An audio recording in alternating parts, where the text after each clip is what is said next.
Yes, good morning, my wonderful viewers. Thank you for always tuning in as usual.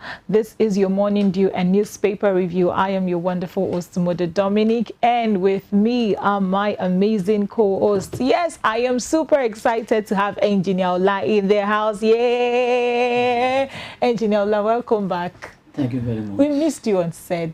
Well, It's so good to have you back. Now you're speechless. Hey, Mr. White. Yes, good morning. You good morning, as good white morning. as your shirt. Yes, so that's how we roll, man. All right. It's good to be on the set this morning. Good morning, everybody from all over the world. Top of the morning to you.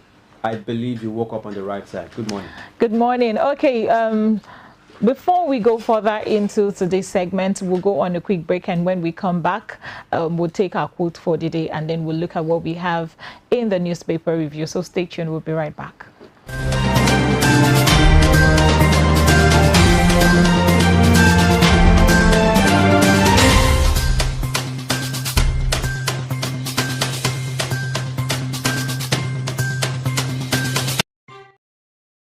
All right, welcome back from In the midst of the storm, just like Jesus was asleep in the boat while the turbulence was on the sea, Jesus said, if we put our trust in him, he will keep us in perfect peace no matter what is going on. So I will charge us this morning, please put your trust in God. No matter what you're going through, when you trust in God, he will put you in perfect peace and establish and perfect everything that concerns you. Praise God. All right, thank you so much for shedding more light in that quote that we've just taken. Okay, we'll look at what we have on our newspaper review. First, we'll take stories from the Punch newspaper. So our first story says EFCC mourns as Diazani faces bribery charge in UK.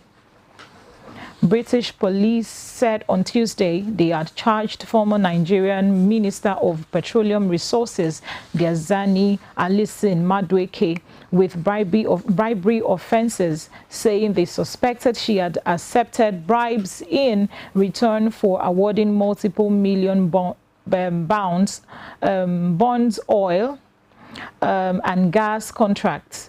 Okay, so Alison Madueke, 63, was a key figure in the administration of former President Goodluck Jonathan, serving as petroleum minister from 2010 to 2015.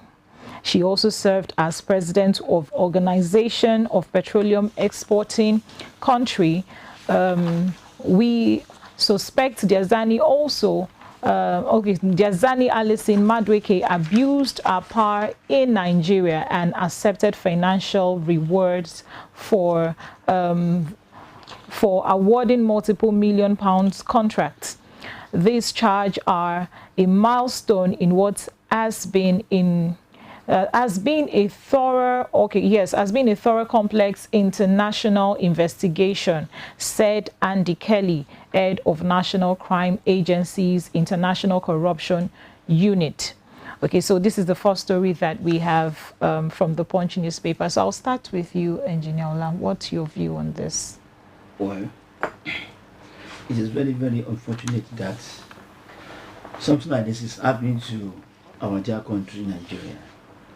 You know, if you can remember that in 2015, the same person was arrested in London for what would I call lavish style of living. You know, she was living an extravagant life. And in their own country, if you are, let's say, a minister in Nigeria, or you are a government official in Nigeria, they will scrutinize you. And there are many things we don't do in this country. Particularly, we're supposed to be having a what we call a background check before we appoint a minister in Nigeria. And for the background check, we're able to know the kind of person this fellow is. This woman is full of, court cases. In London, some times ago, she was arrested. And again, we have so many court charges in Nigeria. Nigerian people want to bring her back into the country. They want to expatriate her back to Nigeria. So they took her to court and say, okay, she's guilty of this particular offense, that particular offense. but she was held down. Now the case has come up again. This is slap on EFCC. What have they been doing? Yes, now somebody is indicting your ex-minister in London for a crime that you are unable to detect. You understand? You are unable to detect. She's now being apprehended in London. She will go to court maybe in October 2nd, magistrate court. She's still living in London. You know, such matter like this should not arise again in our dear country. The government should do a very thorough job by imploring background check before you can appoint a minister. Do the background check and know if this man, you know, can he be able to do this job without disclosing Nigeria. This is a slap on Nigeria. It's a slap on Nigeria. It's very, very sad that our former Minister of Petroleum will be going to court in London October 2nd for cases as this, yes, for criminal cases as this, because this is a criminal case. Okay, White, what's your take? Yeah, just like Engineer Allah have said this morning, I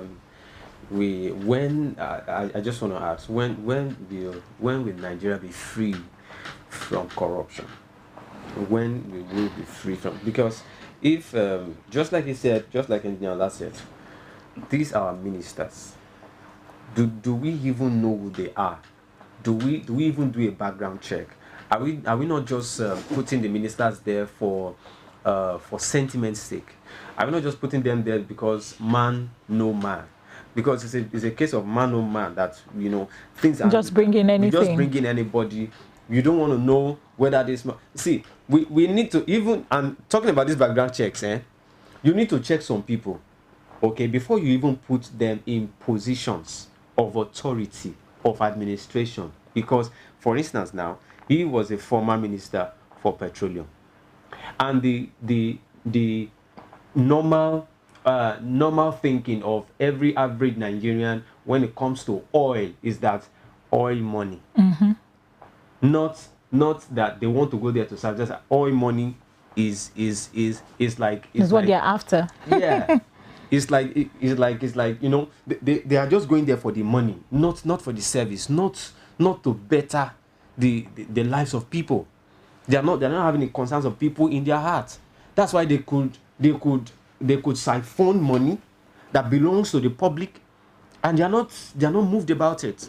Now, that is one. Two, I think every Nigerian should have at the back of their mind that there's a Yoruba proverb that says, you know, you look at where you're coming from. If I do this, what image will it pass to my people, to my family, to my generation? Now, after me, my children will be there. What names will they be calling my children if I do this? Now, this woman is being accused of corruption, even here in Nigeria and abroad. So we are painting a wrong picture. Image. We are painting a picture. If you ask some people over, I checked some videos online.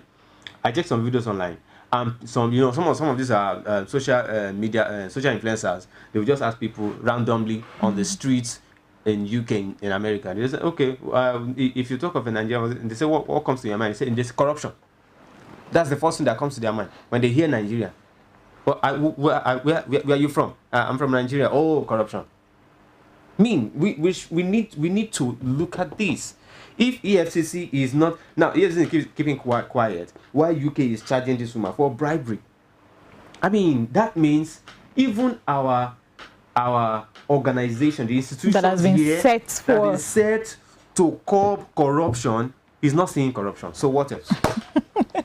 Okay, I think it's something that we need to pay attention to by making sure that our government pay attention to the EFCC sector, because things like this can't be going on. We can't be having issues like this coming up every now and then. Exactly. When we have an organization that is supposed to look into cases like this. No, and the question now is that EFCC is going to London to defend her or to speak against her?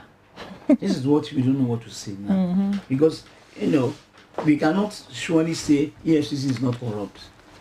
This is a very good example. If EFCC cannot be able to arrest the Ziani, yes, and a magistrate court in London is now saying, okay, we are indicting her on the face of corruption. Because, you know, if you are coming from UK or an American citizen, there's no way you can enjoy yourself corruption outside UK or outside America, and then you will not be caught.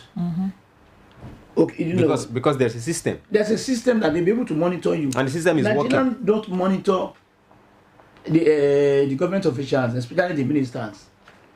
We don't monitor them. I don't know what to do. It doesn't mean that at this point, it doesn't even mean that we do not have a system. We have a system. The point is, people who are even, you know, managing the system are not seeing to it that the system works. They are praying that the system falls to a point of no return. Alaji asked a question. He said, what even the EFCC, what credibility do they have? Are they clean? Is the EFCC clean? Is the police clean? The police force, is it clean? Is the Navy clean? Is the Army clean? Okay. Now, if Yoruba will say, this Yoruba people will say, you know, somebody that you cannot. The case of EFCC now, or the police force, is now like you are keeping meat, fried meat, with a cat. What do you expect? Okay, quickly we'll go on a quick break, and when we come back we'll take further stories. Stay tuned.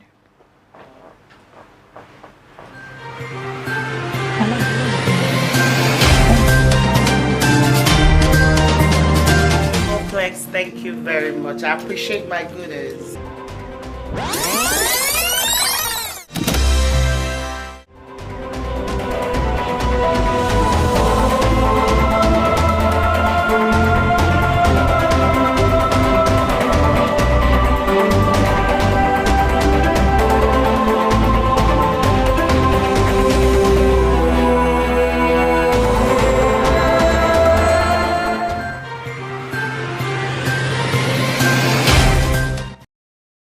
Thank you for staying tuned. This is still your Cactv. Feel free to drop your comment on our social media, and those drop your comments. We'll be glad to hear and read from you.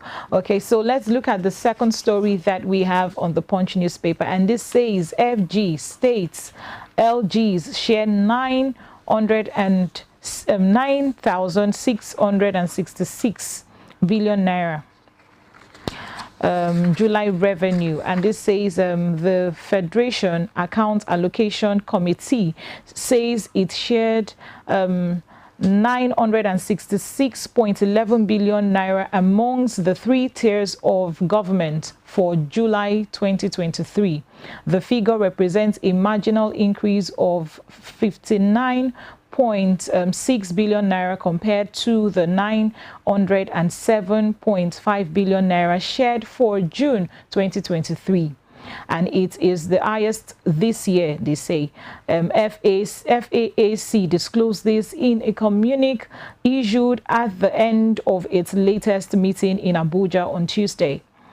According to a statement by the Director, Press and Public Relations Officer of the Accountant General of the Federation, Bawa Mowa, the meeting was chaired by the new Minister of Finance and Coordinating Minister of the Economy, Wale Edun. So this is the second story that we have on the Punch newspaper. So let me start with Engineer Ola again on this. What's your view? How you see this Federation Accounts Allocation Committee, the money they shared, you know, for the 3 times of the government, we can say, okay, how do we get this money? Then we will say, okay, from the from the subsidy removal, okay, this is money we are able to save. But this money, how would the money be utilized effectively? There's one part that one is not looking into, that is monitoring. Okay. When you send somebody on an errand, you have to monitor the errand, you follow it up. You give out money to the 3 tiers of the government, you give money to state government. And also, what about the VAT that the federal government is collecting? The VAT is divided again, and this money has been shared among the 3 tiers of government. But you don't monitor the money, you don't follow it up. So this is the step that has to be taken by the federal government of Nigeria, that when you allocate money to a state, you monitor how the money is being spent. When you monitor it, there will be less fraud. I'm not saying you can erase fraud entirely. No, but there will be less fraud because you are monitoring the money. It is not until after 4 years you want now, or people will now raise up and say, our governor is corrupt. This is the amount of money he collected. This is how he spent the money. There must be proper accountability for the money that is being spent. There must be a unit organized by this people, by this committee, to monitor how the money is being spent.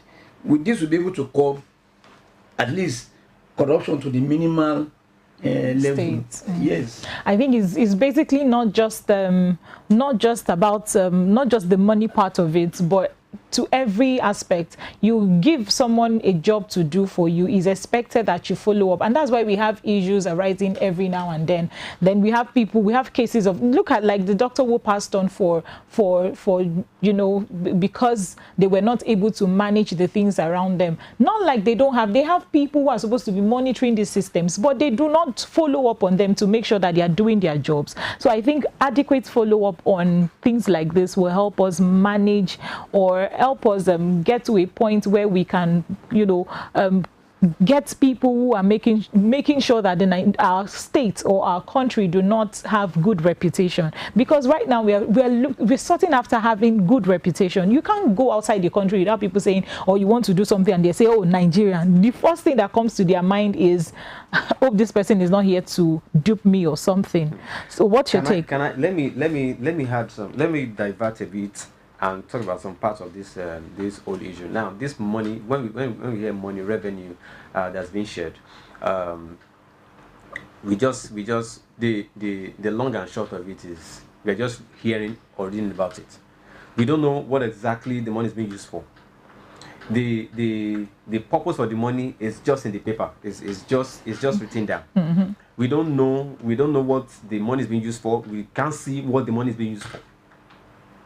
But though we can't say categorically that the money is not used at all. Some use them judiciously, some do not.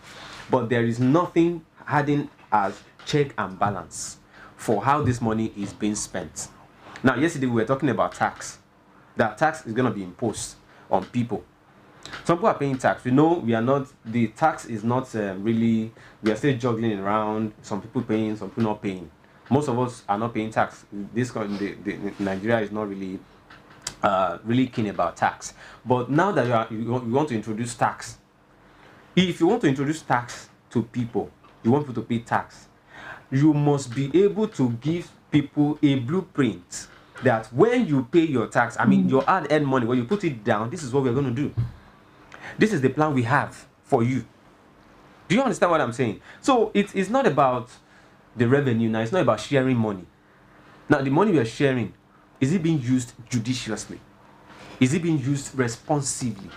Responsibly? Do you understand? So it's not about sharing the money. That's my long and short. It is not about sharing the money. Are you following up on what they are doing? Are you making sure they are spending money right? Is the money going to the right quarters? Let me give you a very simple example, just in 2 minutes, in one minute. There is a particular local government in Ogun State here, very close here, that the road is being commissioned about, if I'm not mistaken, let me not exaggerate, the road is being commissioned for about, I think, 5 or 6 times. Yes. Then it remains the same. Yes, and the road remains the same. Every administration commissions the road, and they give out, they give out the contracts.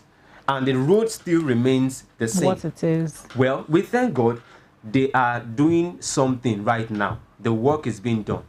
That's after many months. It's going on, not being done. It's going on. So let's hope they don't stop halfway as usual. Thank you. God will bless you from head to toe. You see, the work is going on, but there are parts of the road that is being done that, okay, for instance, there are 2 ways, okay, ongoing, incoming. The contractor decided to do the incoming and neglected the ongoing. What is that? And I want to believe they've been paid. They might not be paid fully, or it might not be balanced because the work is not done yet, but they've been paid. At least do the work you are being paid for. We have to take accountability as a very, very keen for all the ministers in there, incoming ministers. We need to take accountability. It's very, very important for this country to move forward. Thank you very much. Thank you so much. Okay, we'll look at the third story that we have on the Punch newspaper, and this says Niger, AU plans fresh sanctions. Abdul Salami warns against war. The African Union has suspended the Republic of Niger from all its activities following last month's military coup in the country. In a communique issued on Tuesday, the union noted that its decision to suspend Niger followed the failure of the military junta to hand over power to the democratically elected president, Mohamed Bazoum.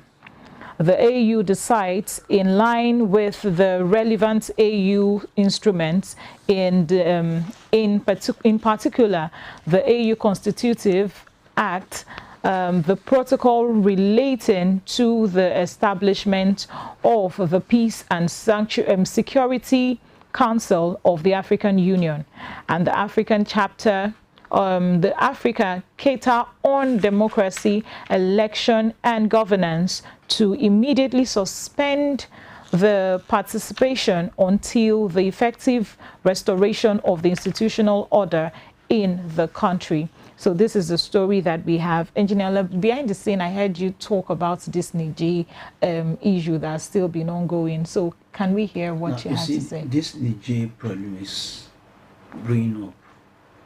It's escalating gradually. And those actors, let me say, those who are planning to go to war in Niger, because the way I'm looking at it, the war in Niger is inevitable. How?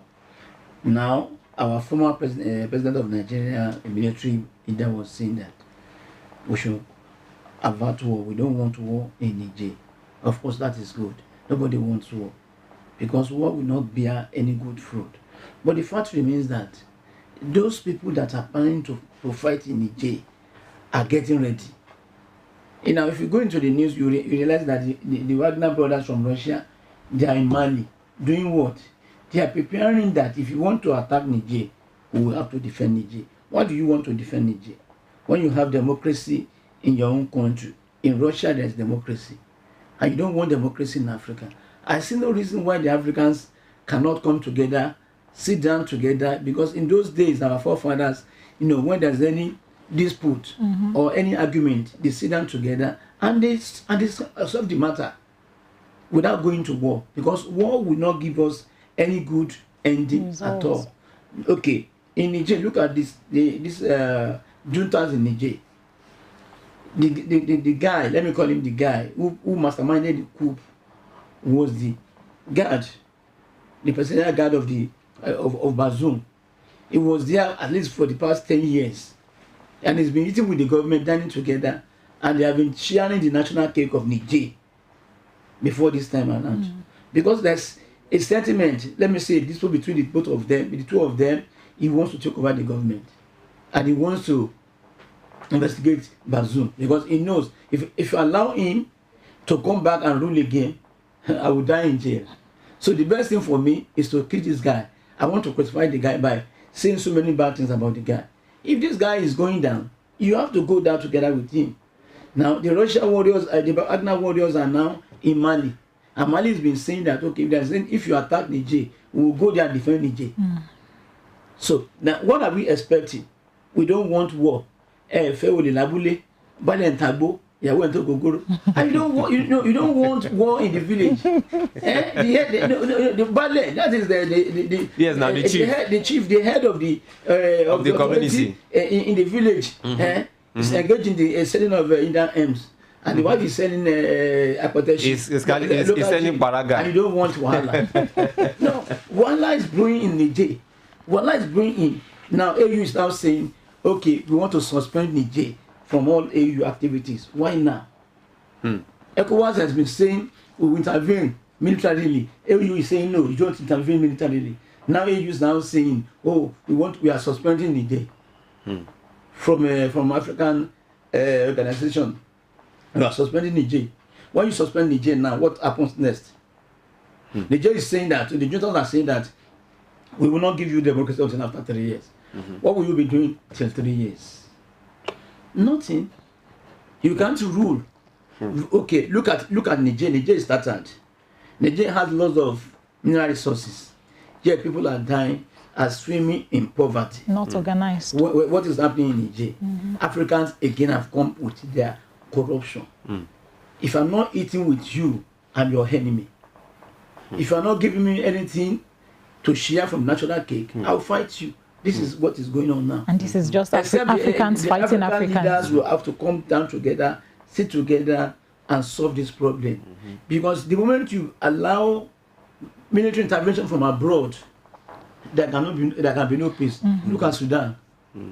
What is happening in Sudan today? There are lots of foreign military bases in Sudan. There are lots of foreign military bases in Eritrea. There are lots of them in Ethiopia. And look at Niger. Gradually they are coming to Nigeria. You will see America will say we want to have military base in Nigeria to be able to fight in Niger. And Wala is coming. Wala is anybody who goes to the farm and brings the ants invested firewood. You have already invited lizard. So that is exactly what we are doing now. So the military are saying that we don't want war in Niger, because there is no way you can be able to curtail war that you don't extend to Nigeria. And when it extends to Nigeria, Nigeria already is a kind of a gunpowder. With any strike or fire like this, it will explode. That's why Abu Salam is saying we don't want war in Nigeria. And at the same